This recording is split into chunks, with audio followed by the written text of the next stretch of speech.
Welcome to Channel 17, the Town of Colonie Government Channel.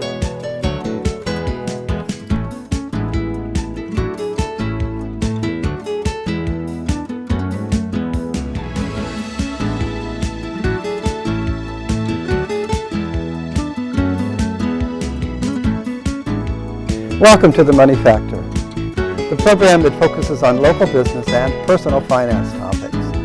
I'm Richard Naylor, your host. Energy cost inflation of over 20% the last few years in terms of natural gas has made the search for alternatives more interesting. Our guest today is Colleen from NYSERDA. Let's go meet her and see what help they can provide.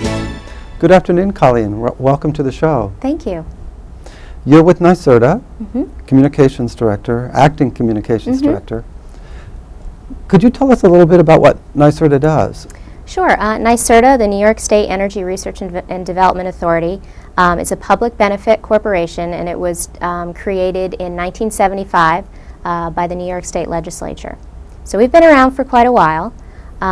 We primarily focused on research and development type projects, and then we've moved since to expand that to more deployment type projects, meaning programs and services, energy efficiency programs and services that will help move the market to increase the use of energy efficiency products and services.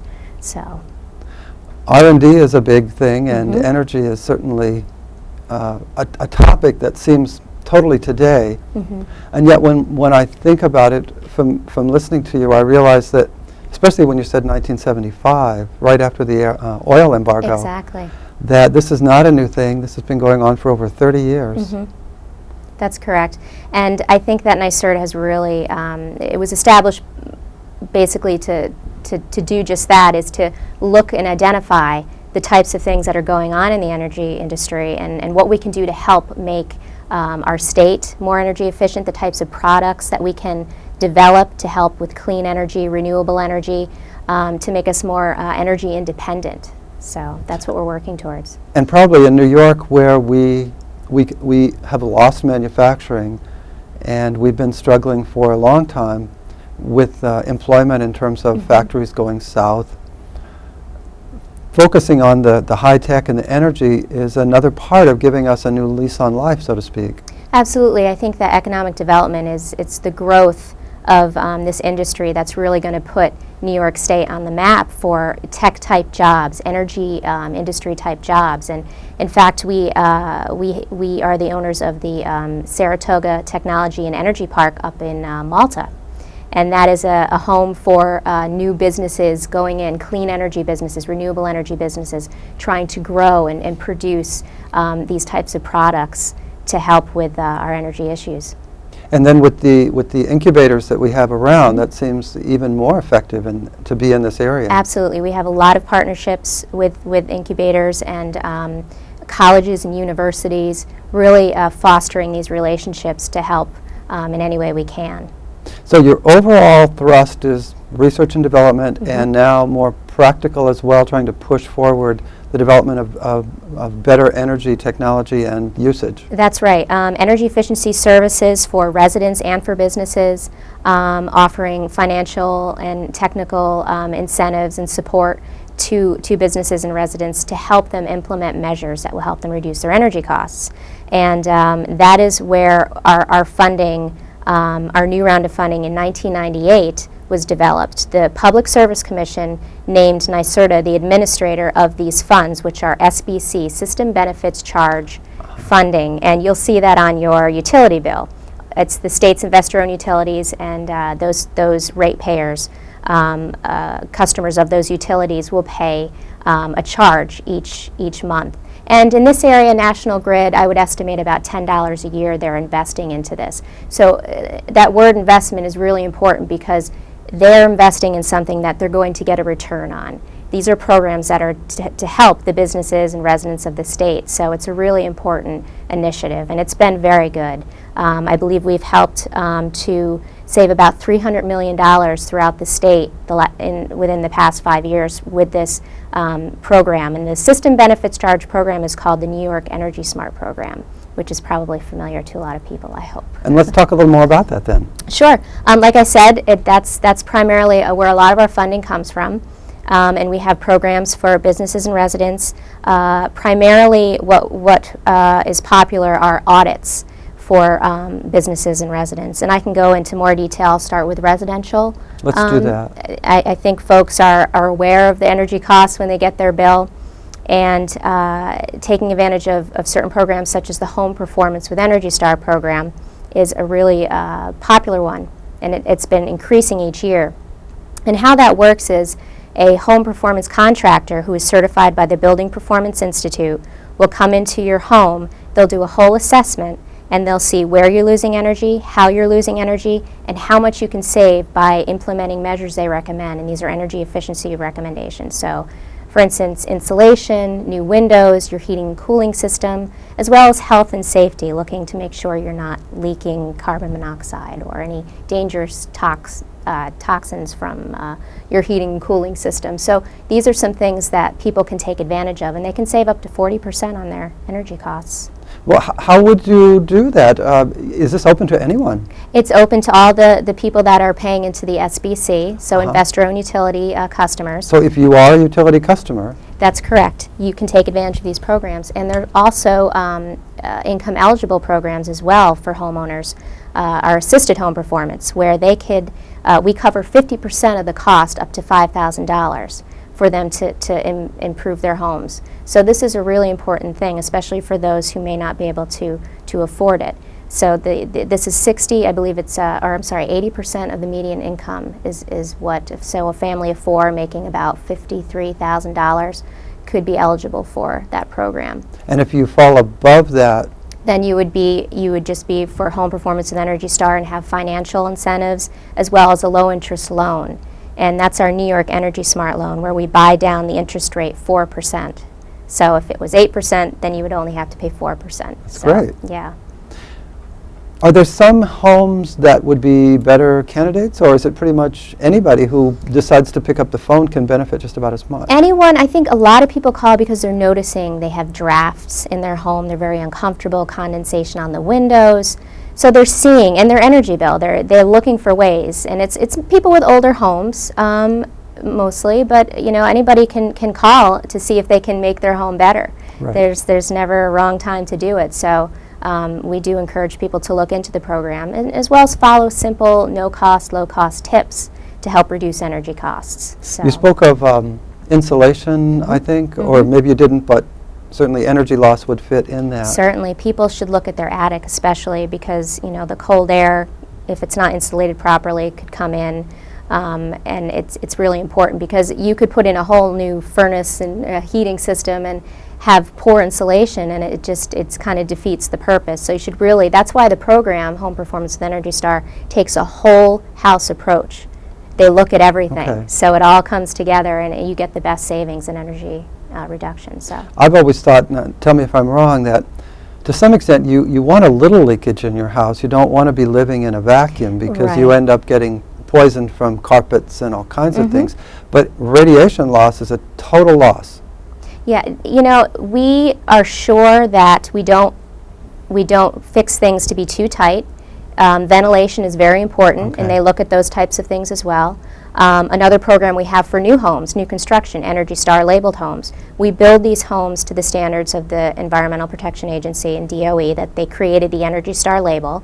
And we're sure that it's not going to be too tight. And once implementation of these energy efficiency measures are made, they come back at the end to see the work and make sure everything is working correctly and the house is safe and healthy. Fantastic.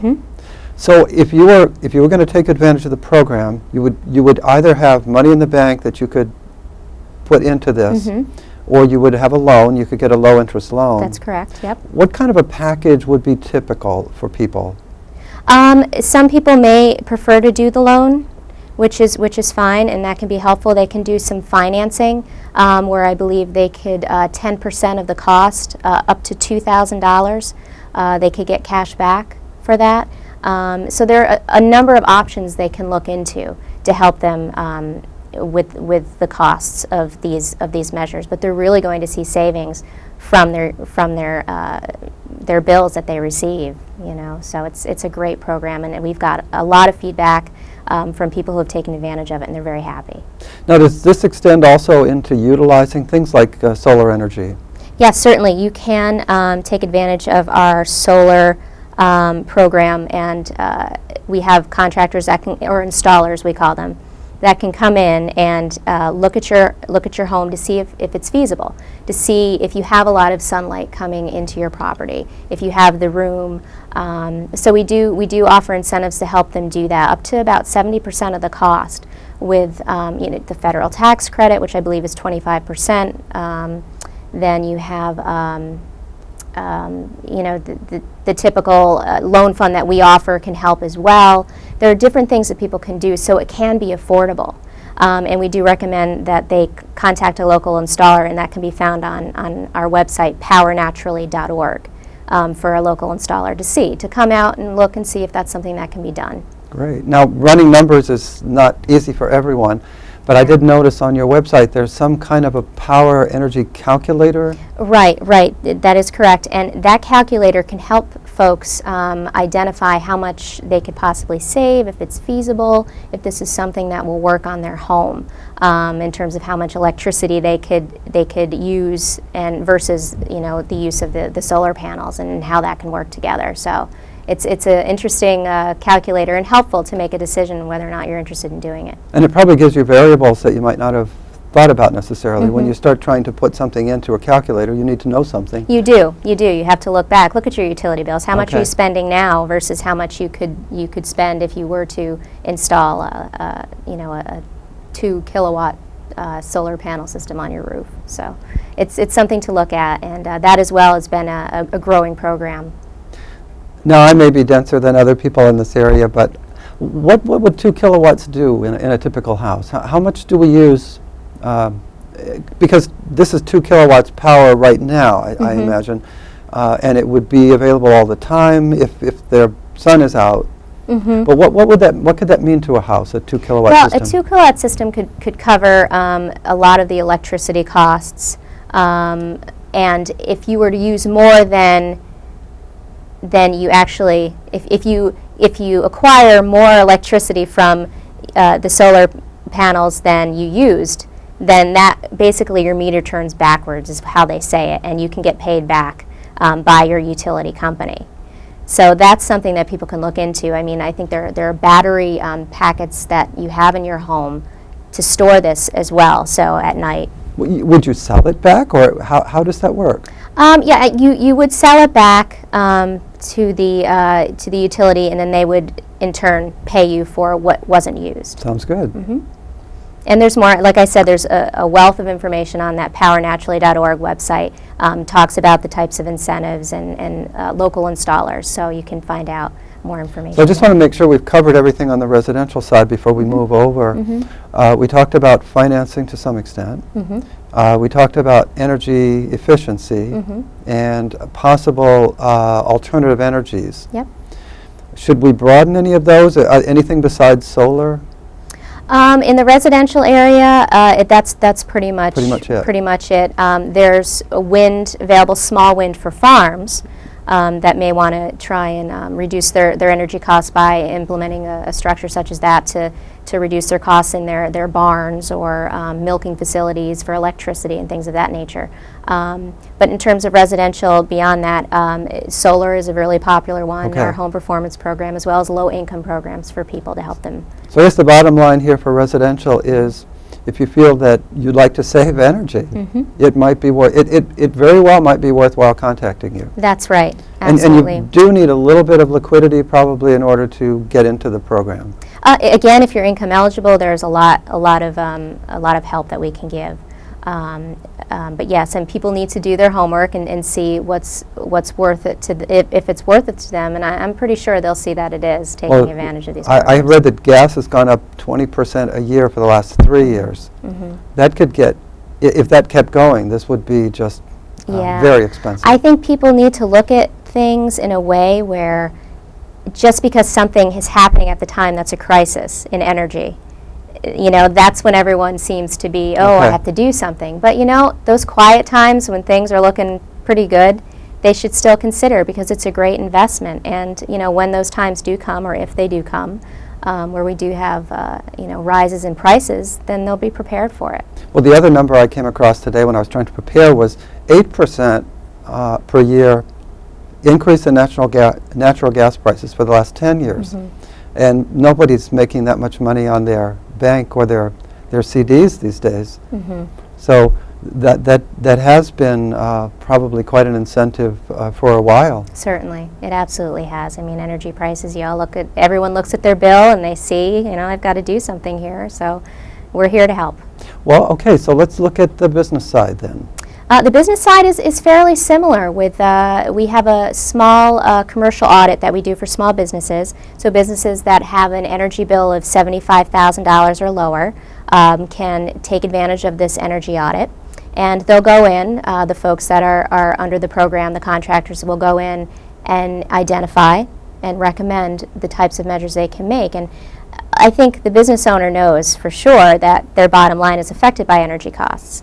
And we recommend the types of things such as lighting. You may not think lighting makes a big difference, but it can make a tremendous difference in your business. So that's something that we often look at, and we recommend they look at a programmable thermostat and working on a kind of an energy management system, how to manage their energy use, and occupancy sensors when you walk into a room. These things, which may seem small, are actually quite impressive once they get their bill. So that's something that's really important that we're trying to get out there, and a lot of businesses are seeing that and taking advantage of it. Now, what was the number? 75, 80,000 a year? 75,000 or 75. lower for small businesses. Is that an aggregate energy use, or is that only for gas or electric? Should it be just one or the other? That's electric. That's for electric, electric. okay. Yep. So they can base it on that, and it's really easy to apply for it. It's on our NYSERDA.org website. I think at the end we're going to put share that out. all of those websites. But there's a form that you fill out and you send in, and then from there somebody will come out and walk it through with you, do a work scope, make recommendations, and you can work together to see what you'd like to implement. So it's really easy to get started. You It go to the really is web, easy you to fill get out the started. application, That's right. and you're going. That's right. And those are the biggest things I think for businesses to consider, is to have a study done, to have an audit done, and identify the areas where they need to improve and how they could save, because like I said, a business knows the bottom line, and energy is a big piece of that. From some businesses, probably more than others. Sure, What depending. kind of businesses are more energy intensive? I would think stores, supermarkets, Where there's have a a lot lot of of customer lighting, space. a lot of customer space. They're open for longer periods of time. And they have to maintain temperature no matter what. Exactly. So I think those types of people can benefit. Any small business. You could have your mom and pop store. There's a store in Buffalo that's taken advantage of our programs. It was a hobby and craft shop, and they've just from lighting alone have been very pleased with the cost savings, as well as aesthetically, how everything looks so much better in the store. So, there are other things that you can benefit from besides energy savings. And the money that you save, you can put toward other things that you need to do with your business. So it's really, you can invest in other areas, and that's important to have that extra money. I'm sure everybody knows that. Yes, absolutely. Now, you mentioned research and development. That's still ongoing. Yes. Solar energy is improving every day from what we read. Have you found much interest in investing in solar energy? Yeah, a lot of people, like I said, with the residential programs, very interested to see if this is something I can do. The technology has improved significantly, and it continues to improve. And some of the businesses do have large roofs. Certainly. BJ's in Saratoga, they have a solar panel on their roof, and we actually did a press event with them last year, and it was a great turnout, and they're very happy with what they have there. And it's wonderful for the community as well, because it's a learning tool. And with that, through our solar programs with our installers, we have a number of colleges and universities throughout the state that we're partnering with to teach the next generation. And that's an important thing. I mean, for the jobs coming out, solar installers and how to maintain them and how to improve them. And so it's really important. The education aspect of everything we do at NYSERDA is a really big part of the story. So yeah, solar has been a very big thing. I don't know if we really have any areas in this capital district where wind power would be usable. Actually, perhaps up on the Helderbergs, I know there are some houses that people have sold them because of too much wind. And oh, right. Right. so perhaps there are places here. There could be places, and people, we have something called our Wind Energy Toolkit that is available for communities to look at. And it basically helps them walk through the process of how you can establish or erect a wind turbine. And it's been very helpful, I think, to a lot of communities because there are a lot of processes, a lot of steps you have to go through, permitting and the size of the area and neighbors and ordinances and things of that nature. They really need to do their homework with that as well, but that's a great tool to use. And I think we're all familiar with Fenner, the wind farm over in Madison County. That's a large wind farm. Maple Ridge up in Lewis County is even larger, that we've has finally come up online, and we're very excited about it. So wind is moving along quickly, I think, and there's a lot of interest in that. Is there a need for money to be put into the research there, or companies like GE, are they really covering that pretty well in terms of improving that process? I think there is a lot of, obviously there has to be research on wind. There's the bird and bat studies that they do, there's the wind speed studies that they do, and the types of turbines that they're creating. They're looking for different style turbines, and so there's always research of how they work, how they can be improved, how they're developed, and what a change from years ago. I mean, you can see they're just, I personally think they're quite attractive now. They're just these large, beautiful, clean energy giants that I think a lot of people are seeing, wow, this is a good thing. This is clean energy. And that's what's really important, to reduce our dependence on foreign petroleum. And so wind and solar and those clean types of energy technologies are a lot of what we're researching in our authority. So we might say it's to our advantage to find them attractive as well, because Sure. certainly financially and as energy policy, it's certainly a big advantage. Yes, absolutely. Let's look overall again at what NYSERDA does. I know that you have some connection to transportation, for example, as well as environment. That's right. Maybe we cover some of these other broad areas. Sure. Transportation, we're doing quite a bit. Our alternative fuel vehicle program, we promote the use of hybrid electric vehicles. We research diesel emission reduction type technologies to apply to school buses in the state. I believe we have 2,700 school buses that we've retrofitted to be cleaner, which is really important for air quality and our kids out there riding these buses. We're looking at hydrogen as a transportation technology, and that's a real new and big one that we're working on as part of our hydrogen economy, as we call it in the state, under Governor Pataki. So it's really been an important effort in transportation to look at these things: fuel cells, hydrogen, hybrid electric vehicles, CNG, condensed natural gas, plug-in hybrids. So there's a lot of research going on, and we're busy people in that area, I can tell you that. That's and great. there's a lot of interest from folks out there with the transportation. So Schools, any schools in the area, have they asked for help, or? I believe there are schools in the area. I can't pinpoint the names at the moment, but there are schools in this area that have taken advantage of buses that have been retrofitted that are cleaner. Now, you mentioned diesel. I think in this country we don't have a lot of diesel anymore, in terms of cars at least. I imagine trucks. Where in Europe there are many diesels. Yeah, the heavy-duty vehicles are mostly, or a lot of those are diesel, but transportation in terms of cars. My mother had one growing up, but not anymore. I think they are getting more efficient. They've learned to make them actually even more efficient and cleaner in some ways than the gas engines. Is that correct? I think that there are a lot of technologies out there that have helped to improve, yes. And I think even with the gasoline-run cars, they're trying to make them even more efficient. We can see, like with the Toyota Prius, you know, the hybrid electric vehicle. I think they're buying them still from a list. Yeah, they're in high demand. People, you know, we have a number of people at the authority that drive them. We have them in our own fleet at the authority, and which I've driven, and they're fun to drive. They're very quiet and they run very well, and you know that you're doing a good thing for the environment when you're driving it. So I think a lot of people are seeing, you know, transportation is moving in all different directions. So it's very exciting. That's great, and it helps politically as well, because we're kind of stuck when we have to buy so much of our oil from overseas. Exactly, and that's what we're trying to do. We'd like to become more energy independent, not only in New York State, but you know, the nation as well. So we're really putting a step forward to try and achieve that.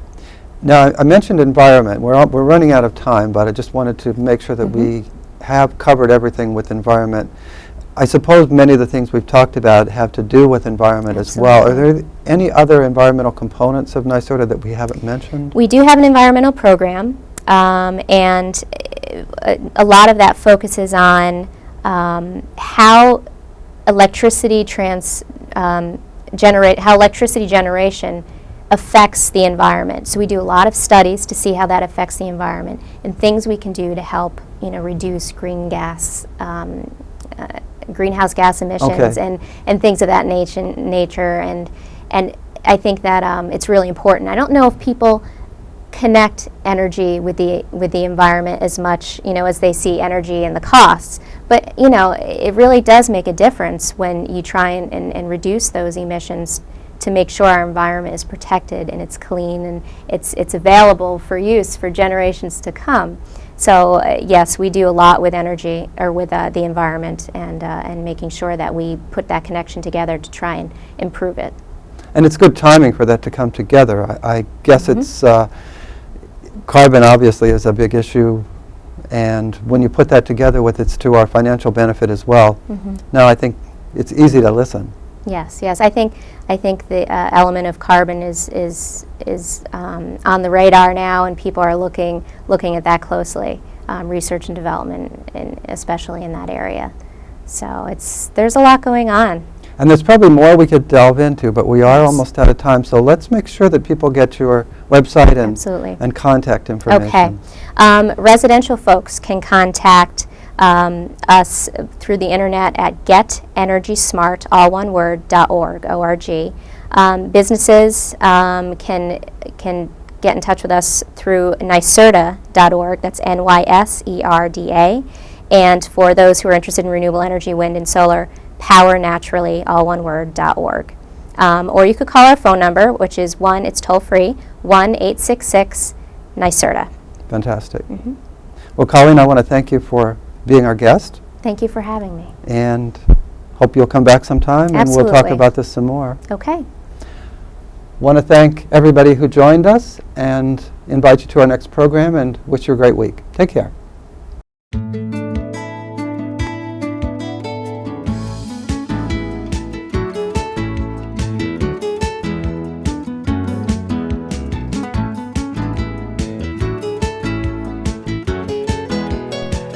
Welcome to Channel 17, the Town of Colonie Government Channel.